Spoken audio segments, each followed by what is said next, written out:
아니 3개월이면 된다며. 아 우리 집 어떻게 할 건데? 아니 그러니까 돈을 더 주시든가.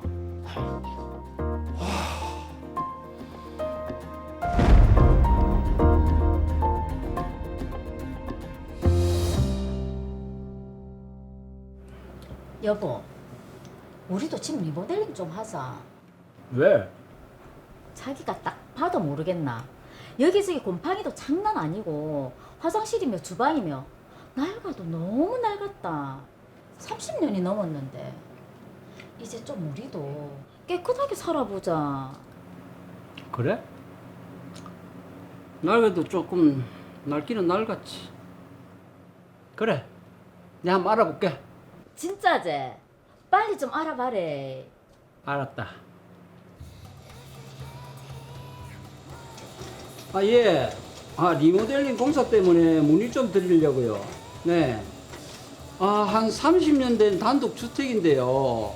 그 리모델링 총 공사비가 어느 정도 나올란가 싶었어요. 3억에서 4억요? 예, 알겠습니다. 많이 드네요. 유명한 데는 다 비싸네. 아니 무슨 뒷천세 값이고. 사고 잘해주는 데가 없을까? 요즘 공사비가 많이 비싸거든요. 예. 싸고 잘하는 거 위험합니다. 친구야, 오래간만이다. 그래, 웬일이고? 잘 지내지?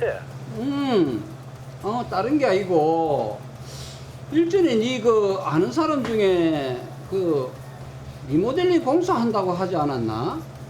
있다. 왜? 너희 집 공사하려고? 그런데 웬만한 데는 다 비싸고 그래도 그 아는 사람한테 하면 사게 잘해줄 수 있지 않겠나 싶었어. 부탁 좀 하자. 알았다. 내가 연결해줄게. 그래, 고맙다. 오케이.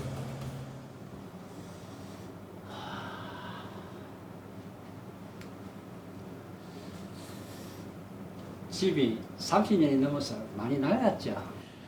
리모델링 싹 하면 뭐 괜찮을 것 같습니다. 샤시도 좀 좋은 걸로 좀 하고 뭐 일단 전화로 얘기해 주신 대로 제가 대략 견적서는 좀 뽑아왔거든요. 참, 여기 좀 앉아서 이야기하시죠. 그럴까요? 예.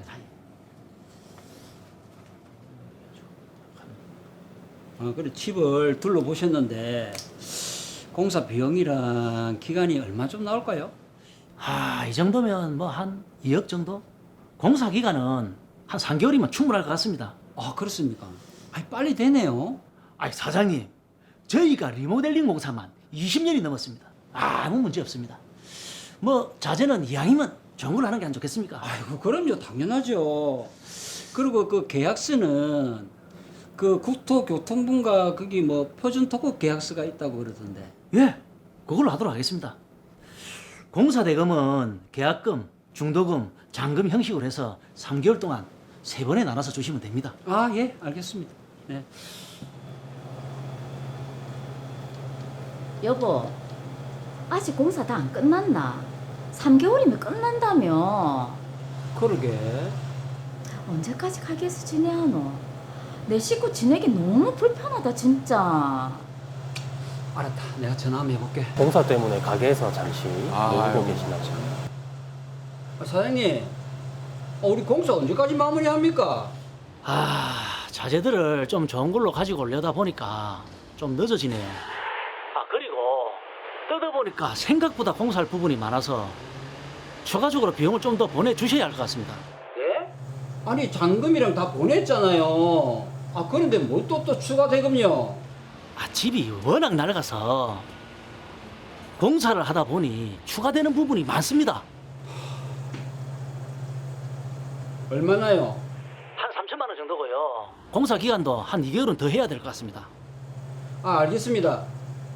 그러고 2개월 꼭 지켜주셔야 됩니다. 예, 알겠습니다. 했다. 아니, 아직도 이 상태면 어쩌란 말입니까? 뜯어보니까 낡아도 너무 낡아서 그렇죠. 아니 뭐 그럼 대충 날치기로 할까요? 튼튼하게 하려다 보니까 늦어지는 건데. 아니 3개월이면 된다면서요. 그러고 그 자재도 처음에 이야기한 거랑 다르잖아요. 질도 안 좋고. 뭐라고요? 자재 좋은 거고 잘해드리려고 하다 보니까 늦어지는 건데. 아, 이런 식이면 저희는 공사 못하겠습니다. 저기요. 그럼 가면 왜 합니까? 저기요. 진짜 어떻게 해야 하노?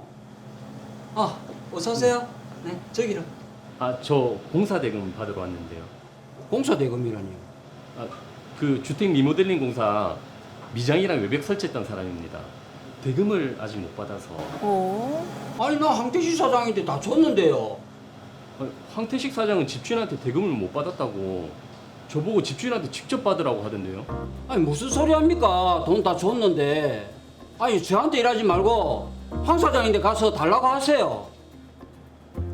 저는 집주인한테 받으라는 말밖에 못 들었습니다. 그거 안 주시면 공사 현장에 죽치고 있을 테니까 그렇게 하세요.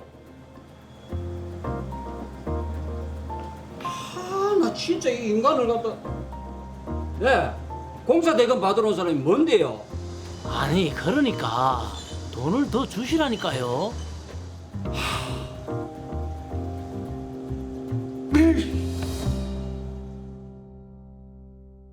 네, 장민호 씨 참 골치가 아프게 됐습니다. 지금 5개월 넘게 집에도 못 들어가고 있는데 공사업체가 너무한 거 아닙니까? 와, 정말 보면서 분이 안 사겠습니다. 그러게요. 네, 일단 사건 해결부터 먼저 해보도록 하겠습니다. 30년이 넘은 주택에 살고 있던 장민호 씨는 집이 낡아서 여기저기 문제가 생기자 리모델링 인테리어 공사를 하기로 결심을 합니다. 업체를 알아보던 중 지인을 통해 황태식 씨가 운영하는 공사업체를 소개받습니다. 황태식 씨가 제시한 조건이 마음에 들었던 장민호 씨는 처음 제시한 2억 원에서 몇 가지 요구사항을 추가해 최종적으로 공사대금 3억 원, 공사기간 3개월로 계약을 체결합니다. 네, 자, 그리고 장민호 씨가 그 국토교통부의 표준 도급 계약서를 얘기를 하더라고요. 그렇습니다. 이 국토교통부의 표준 도급 계약서를 그대로 사용을 했습니다. 네. 그런데 약속한 3개월이 지나도 공사는 끝나지 않고 황태식 씨는 추가 대금 3천만 원과 기간을 2개월 더 연장해 줄 것을 요구를 했고 장민호 씨는 어쩔 수 없이 들어주기로 구두 합의합니다. 하지만 2개월 후에도 공사는 끝나지 않았고 장민호 씨는 추가 대금을 주지 않겠다고 했습니다. 이후 공사장에서 미장과 외벽을 담당했던 도재진 씨가 찾아와서 공사 대금을 요구를 했고 이에 화가 난 장민호 씨는 소송까지 고려하고 있는 그런 상황입니다. 자, 지금 공사를 하면 할수록 기간만 늘어나고 비용도 더 들어가는 상황이기 때문에 추가 대금을 더 주기에는 더 이상 황태식 씨를 믿을 수가 없는 상황이거든요. 네. 자, 김경래 변호사님, 자, 의뢰인 어떻게 해야 될까요? 우리 장민호 씨 무려 3억 원짜리 공사 계약인데 얼마나 답답하시겠습니까? 네. 그 문제를 제가 명쾌하게 설명드리면서 우리 시청자 여러분들 코로나 사태로 리모델링 인테리어 공사들 많이 하시는데요. 큰 업체랑 계약했다고 해서 방심하지 마시고 오늘 방송 잘 지켜봐 주시면 큰 도움이 되실 것입니다. 네. 자, 변호사님 먼저 리모델링, 지금 이게 리모델링 인테리어 공사 사건인데 도급 계약서를 썼습니다. 이 도급 계약이라는 거는 보통 공사 규모가 큰 공사나 뭐 인테리어 할 때 쓰는 거 아닌가요? 예, 공사는 전형적인 도급 계약입니다. 네. 어떤 규모에 관계없이 뭐 신축, 증축, 뭐 개보수, 리모델링, 인테리어 공사 모든 공사는 완성을 목적으로 한 도급 계약에 해당합니다. 자, 그럼 장민호 씨의 경우에는 지금 공사가 제대로 마무리가 안 됐거든요. 그럼 이런 경우에는 도급 계약이 이행되지 않았다. 이렇게 보는 게 맞는 건가요? 드라마의 경우에서는 공사가 진행되다가 중단이 되었잖아요. 예. 네. 이렇게 된 경우에는 황태식 씨가 이행한 부분이 있고 예. 이행하지 못한 부분이 있겠지요. 네. 네네. 우리가 이런 것을 몇 %까지 일을 완성했느냐라는 개념이 바로 기성고라는 개념입니다. 자, 장민호 씨의 경우에는 총 공사 대금은 3억 원으로 계약을 체결했었잖아요. 네네. 근데 기성고가 50%인 상태에서 이 공사가 중단이 되었다면 그 3억 원의 절반인 1억 5천만 원까지가 적절한 공사 대금으로 일단 평가될 수가 있겠죠. 자, 리모델링 업자인 이 황태식 씨가 공사는 됐지만 조금 늦어진 거지 이게 뭐 덜 된 게 아니다 이렇게 주장할 수도 있을 것 같은데 이럴 때도 기성고를 따져봐야 되나요? 네, 이 공사가 지연된 부분은 우리가 또 지체상금이라는 지체상금. 예, 지체상금이라는 또 평가 기준에 따르게 됩니다. 네. 우리 드라마에서 보니까 국토교통부의 민간건설공사 표준도급계약서를 사용을 하셨는데 여기에 지체상금 비율을 기재하도록 되어 있습니다. 보통은 1일당 공사대금의 1000분의 1에서 1000분의 5 정도로 네네. 기재를 하는데요. 이렇게 공사가 지체되는 만큼 하루에 0.1%에서 0.5% 정도는 대금에서 감액할 수 있는 구조죠. 다만 이 지체상금은 손해배상의 예정이기 때문에 법원에서 상황에 따라 감액이 될 수가 있습니다. 이제 아까 보니까 자재 이야기도 나왔거든요. 그러면 이런 얘기를 보면 공사의 질적인 부분과 완성 이런 것도 관련이 좀 있는 겁니까? 값싼 자재를 사용했거나 공사를 했지만 그 부분에서 하자가 발생하는 등 어떤 질적인 문제가 있다면 그 하자를 보수하는 비용을 평가해서 그 대금도 공사 대금에서 공제가 될 수 있습니다. 아, 네. 하자 보수에 가름하는 손해배상 채권이라고 하는데요. 황태식 씨가 수행한 공사에 어떤 하자가 있다면 장민호 씨는 그 하자 보수에 가름하는 손해배상 채권을 가질 수 있는 구조입니다. 네, 자, 그렇군요. 자, 그럼 이 사연에서 장민호 씨의 사연에서 어떤 부분을 좀 포인트에 두고 저희가 좀 봐야 될까요? 네.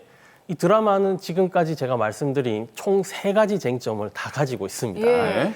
자, 첫 번째는 공사를 미완성한 것.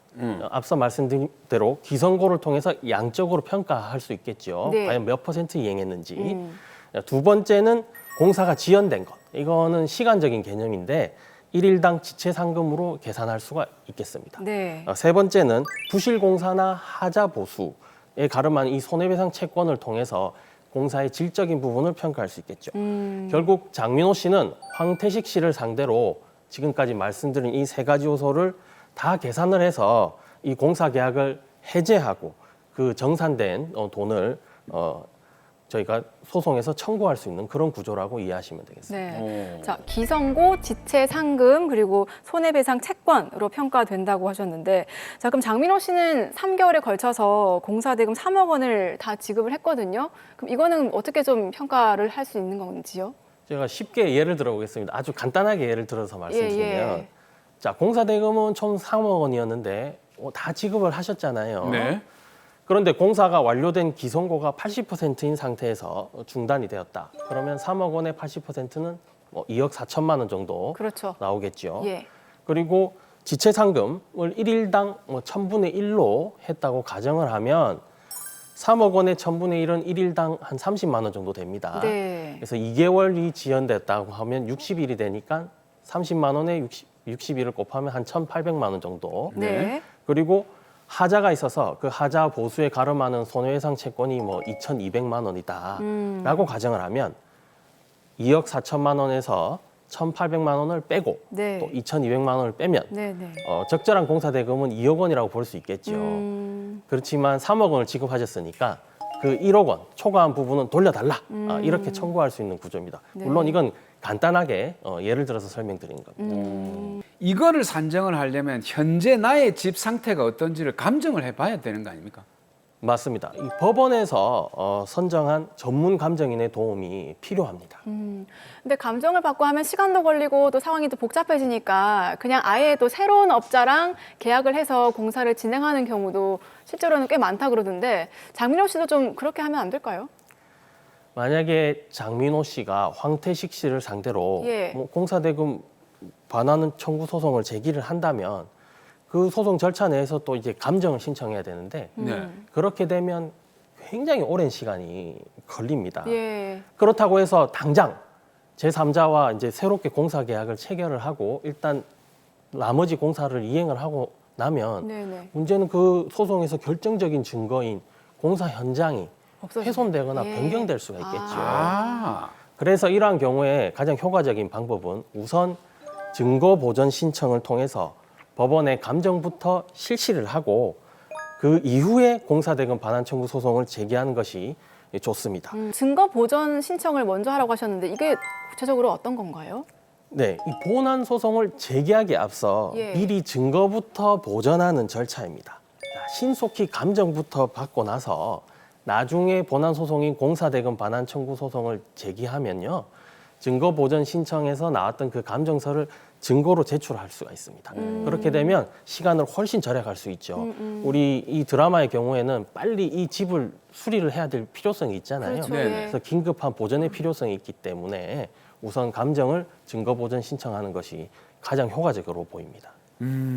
그리고 장민호 씨가 아까 그 구두로 2개월 연장되고 공사비는 3천만 원 정도 더 듭니다라고 얘기를 해가지고 그럼 드릴게요 하고 구두로 합의를 했단 말이죠. 이 경우에는 어떻게 됩니까? 물론 우리 장민호 씨가 구두로 약속한 건 사실이지요. 예. 하지만 지금 도급 계약은 딱 3억 원으로 금액을 정해놓은 계약이거든요. 그렇죠. 이것을 흔히 저희가 정액 도급 계약이라고 하는데요. 네. 이렇게 되면 그 공사 대금 안에서 다 처리하는 것이 원칙입니다. 그래서 별도의 어떤 추가 공사 계약을 체결했다든지 추가로 돈을 주겠다고 하는 그 분명한 증거가 없는 한은 일단 도급 계약의 금액이 증액되는 것은 원칙적으로 어렵습니다. 네. 그래서 장민호 씨는 이 공사 계약이 정액 도급 계약이고 별도의 추가 계약은 체결된 것이 아니란 취지로 항변을 하실 수 있을 것으로 보입니다. 자, 장민호 씨가 집이 지금 인테리어 공사가 리모델링 공사가 늦어지는 것도 골치가 아픈데 또 한 명의 또 문제 인물이 등장을 합니다. 리모델링 현장에서 미장일과 외벽을 담당했던 도재진 씨가 찾아와서 공사 대금을 달라고 하거든요. 이거는 줘야 됩니까? 이 하도급 문제도 공사에서 흔히 발생하는데요. 사실 도재진 씨는 계약에서는 제3자거든요. 그렇죠. 그럼 이렇게 3자 관계가 형성이 되는데, 자, 장민호 씨는 도급인이고 황태식 씨는 원수급인, 도재진 씨는 하수급인이 됩니다. 근데 장민호 씨가 황태식 씨에게 공사 대금을 다 줬거든요. 네. 그런데 이 황태식 씨는 도재진 씨에게 이 하도급 대금을 제대로 지급하지 않은 것 같아요. 아마 네네. 중간에서 돈을 주지 않은 것 같습니다. 우리가 하도급 거래 공정화에 관한 법률 제14조에 보면 원래 이 도급인이 하수급업자에게 직접 돈을 주어야 하는 사유들을 여러 가지 열거하고 있습니다.